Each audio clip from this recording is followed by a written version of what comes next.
SB10K, grabe. Senate is under attack. Di ba? Parang ano parang isang batalyon yung sumugod doon sa Senado, na pinasok sila. Tapos ito naman si Amy, panayang salita sa sa social media na inutusan ni presidente na salakayin o atakihin ng Senado at kunin si Bato at all cost may mamatay man o masaktan, wala daw siyang pakialam. Biruin mo, di ba? Kayo po. Mga kamata, kayo po. Naniniwala ba kayo na inutos ng ating presidente na napasukin o talagang kunin si Bato at all cost? Di ba?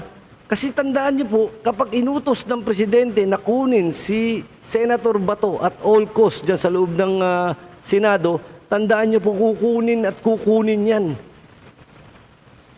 Mga senador dyan ang palalabasin, kukunin lahat ng mga otoridad dyan si Bato. Kaso wala ngang inutos ang presidente. Di ba? Sila ginagawa na lang nila yan, lagi nilang idinadamay ang ating presidente sa mga kaguluhan dyan, kahit na sa mismong Senado, presidente pa rin na may kasalanan. Di ba? Parang yung nangyari, senaryo Di ba? Nagwawala si Senator Amy sa social media, kung ano na sinasabi. Si Cayetano naman, si Mr. 10K naman, under attack na daw ang Senado, tapos yung kapatid niya kung ano-ano.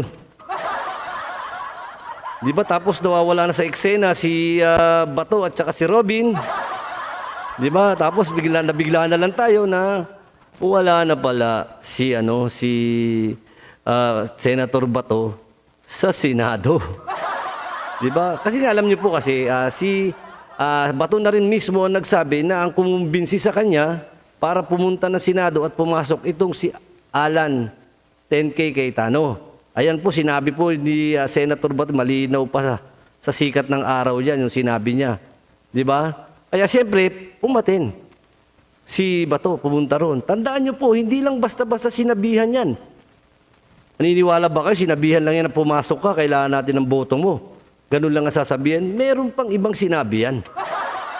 Di ba? Kaya napapayag niya si Bato na lumutang.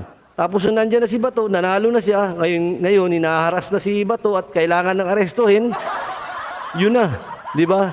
Naging ganun, di ba? Na kung ano-ano na ang mga nangyayari. Kala mo, pinapasabog na yung Senado.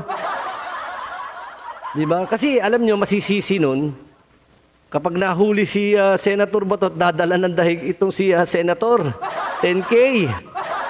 Ayan ang mga sisi.